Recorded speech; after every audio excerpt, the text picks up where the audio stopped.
मेरा ख्याल है हारून ने अब तक अपना काम शुरू कर दिया होगा।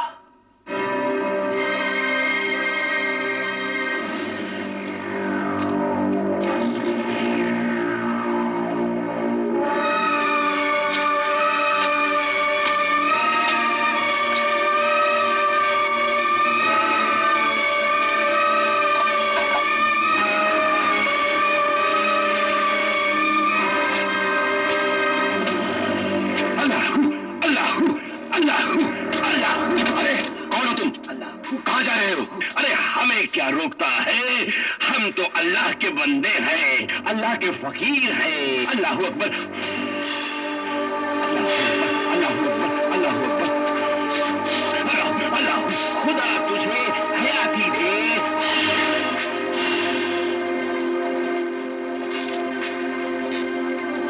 अल्लाह अकबर, अल्लाह अकबर।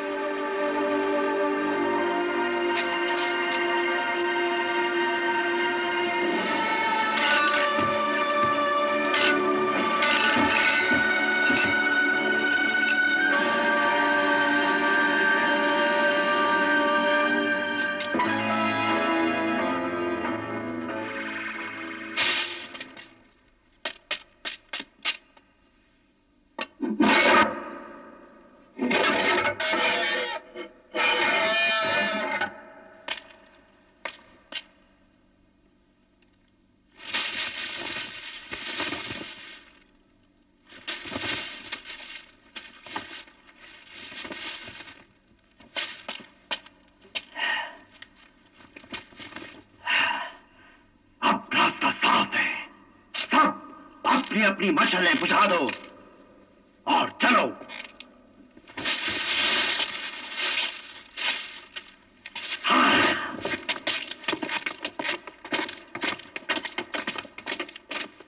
ये देखो, मगर सवाल ये है कि इस तरह का खास निशान सिर्फ हमारे ही दरवाजे पर क्यों लगा, किसी और के दरवाजे पर क्यों नहीं? मेरा ख्याल है कि डाकुओं ने किसी तरह से हमारा घर देख लिया है। अरे छोड़ो भी, किसी बच्चे ने खेलते खेलते ये निशान लगा दिया होगा। मुझे लगता है तुम कुछ ज्यादा ही डर गई हो, इसीलिए रस्सी को भी सांप समझने लगी हो तुम। देखिए, फिर भी एहतियात बहुत जरूरी है। वो लोग किसी न किसी तरह हम तक पहुंचना चाहते हैं। और फिर आज डाकुओं के आने की खबर भी फैल गई है। हो सकता है कि वो सिर्फ हमारे लिए ही आ रहे हो। मर्जीना, मुझे लगता है तुम कुछ ज्यादा ही डर गई हो। अरे इतने सख्त पहरे को तोड़कर अव्वल तो वो डाकू शहर में आ नहीं पाएंगे, और अगर वो किसी तरह से यहाँ आ भी गए तो उन्हें हमारे घर का पता कैसे मालूम पड़ेगा? देखिए, आप मेरी बात ध्यान से सुनिए और एक बार फिर से सोचिए कि ऐसा निशान किसी दूसरे दरवाजे पर क्यों नहीं लगा। यकीनन उनको हमारे घर का पता चल गया है। लेकिन अगर वो लोग हमारा घर देख चुके हैं तो ये निशान लगाने की क्या जरूरत थी? वो लोग उसी वक्त हम पर हमला भी तो कर सकते थे। बिल्कुल, हाशिम ठीक कह रहा है। नहीं, मेरा ख्याल है कि पहले किसी एक डाकू ने आकर हमारा घर देख लिया होगा, फिर निशान लगा दिया होगा, ताकि जब वो दूसरी बार यहाँ आए तो हम तक आसानी से पहुंच सके।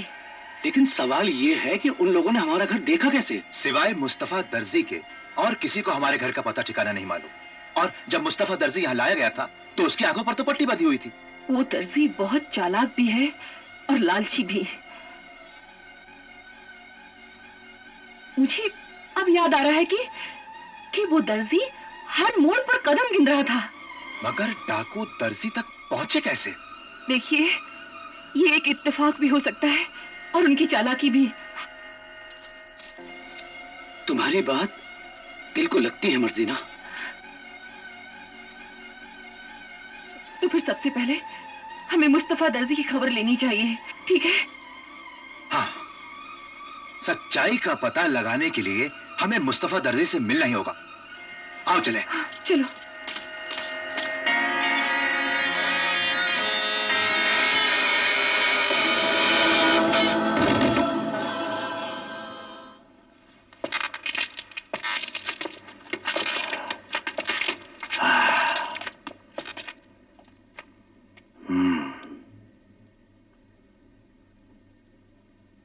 रात का अंधेरा भी हमारा साथ दे रहा है।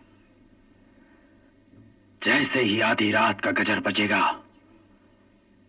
हम यहां से रवाना होंगे। या अल्लाह, 2 दिन में साल भर की आमदनी हो गई। या अल्लाह, आज भी किसी को भेज दे। हाँ?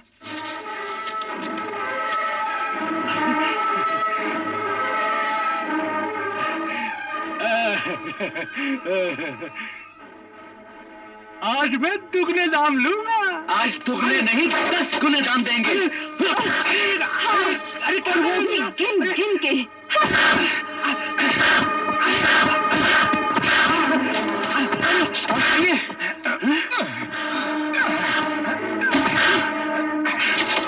हाथ क्यों चला रहे हो मियां? मुंह से बात करो मियां। तो फिर सीधी तरह से बता दो कि तुमने हमारे घर का पता किसी को बताया था? अरे मैं आपके घर का पता किसी को कैसे बता सकता था? आप तो मेरी आंख में पट्टी बांध कर ले गई थी। झूठ बोलता है, झूठ बोलता है तू। हाँ, मगर मुझे अब याद आ रहा है कि तुम हर मोड़ पर कदम गिन रहे थे।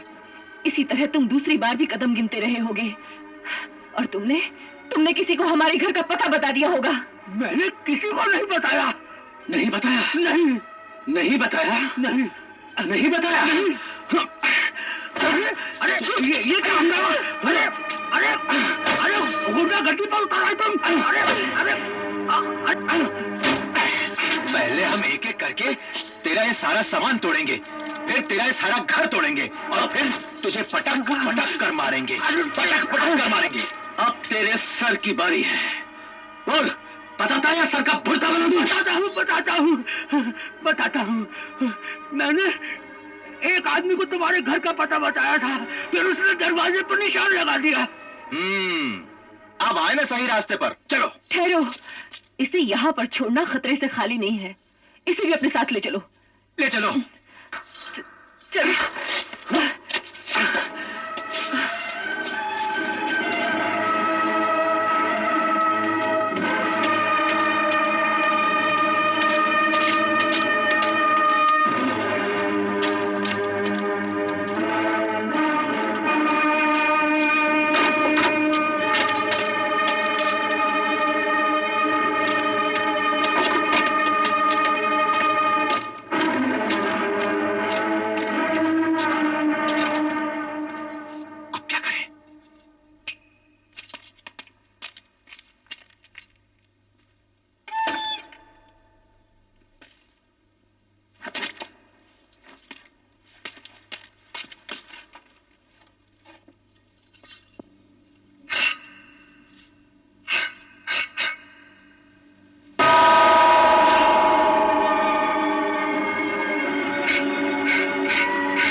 हारून, वो दरवाजा कौन सा है जिस पे तुमने निशान लगाया था? सरदार, मैं सरदार, इस दरवाजे पर निशान है। सरदार, इस दरवाजे पर भी निशान है। सरदार, वहां उस दरवाजे पर भी निशान है।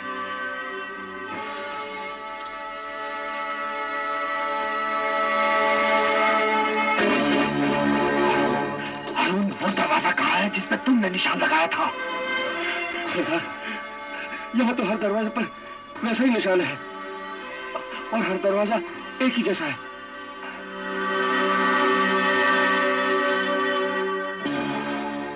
इसका मतलब है दुश्मन हमसे 2 कदम आगे की सोचता है।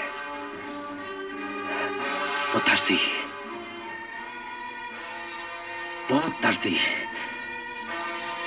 दर्जी कहीं इनसे मिल तो नहीं गया? उसने कहीं तुम्हें धोखा तो नहीं दिया? हो सकता है सरदार। तो चलो चलो उस दर्जी की दुकान पर। चलो सरदार। या खुदा।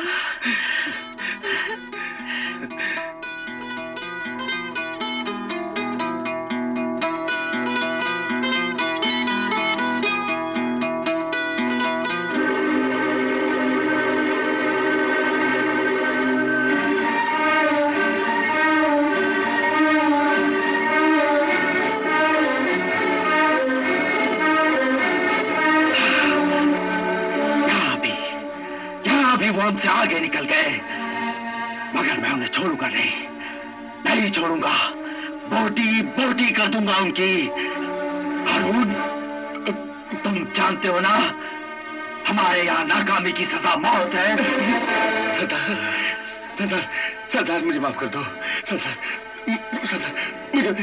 मुझे माफ कर दो।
नजरों के सामने मौत नाचने लगी ना?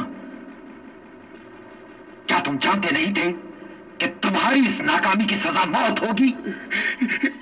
जानता था सरदार। तो फिर इतना कच्चा काम क्यों किया तुमने? सरदार, उनके साथ वो जो लड़की है ना, वो बहुत चालाक है। शायद उसी की वजह से सारा खेल बिगड़ा है। ये तो और भी शर्म की बात है हारून, और भी शर्म की कि एक मामूली सी लड़की ने हम सबको नचा के रख दिया। हारून, ये वही लड़की है ना जो तुमने हमसे इनाम में मांगी थी? हाँ सरदार। अफसोस कि तुम्हें वो लड़की तो नहीं मिलेगी, मगर हाँ, मौत जरूर मिलेगी। सरदार मुझे माफ कर दीजिए। तुम शायद हमारे गिरोह का उसूल भूल गए कि जो मोहरा पिट जाता है उसे एक तरफ कर दिया जाता है, और जो सिपाही जंग में पीठ दिखाता है उसका सर कलम कर दिया जाता है। क्यों? यही उसूल है ना हमारा? सुना हारून तुमने? सरदार। जानते हो इस वक्त हमारा दुश्मन खुशियां मना रहा होगा, हमारा मजाक उड़ा रहा होगा और कह रहा होगा कि असफद यार, तू दुनिया जिसे शेर समझती थी वो एक मामूली सा चूहा निकला। और ये सब तुम्हारी वजह से हुआ हारून, तुम्हारी वजह से। सरदार, सरदार मुझे माफ कर दीजिए। माफ कर दूं? बहुत खूब, बहुत खूब। तुम बहुत भोले हो हारून। आग में हाथ डालते हो और ये उम्मीद करते हो कि वो तुम्हें जलाएगी नहीं। सांप के बिल में हाथ डालते हो और ये समझते हो कि वो तुम्हें डसेगा नहीं। हारून, मौत का फरिश्ता भी खुदा का नहीं, हमारा हुक्म मानता है, हमारा। और हमारा हुक्म है कि तुम्हें मरना होगा। सरदार, मुझे एक बार नहीं बल्कि 1000 बार मारिए, मगर मेरी वफादारी पर शक मत कीजिए। मुझे ये तो बताइए कि मेरा कसूर क्या है? तुम्हारी वजह से हमारा इतना बड़ा खेल बिगड़ गया और पूछते हो कसूर क्या है? सरदार, मैंने अपना काम बड़ी खूबी से किया। अपनी जान पर खेलकर दुश्मन के घर तक जा पहुंचा। मगर नतीजा क्या निकला? नतीजा? दुश्मन हमारे अंदाजे से ज्यादा चालाक निकला। अगर फिर भी मुझे कसूरवार समझते हैं तो मुझे मार डालिए। मैं खुशी खुशी अपनी जान दे दूंगा। खामोश!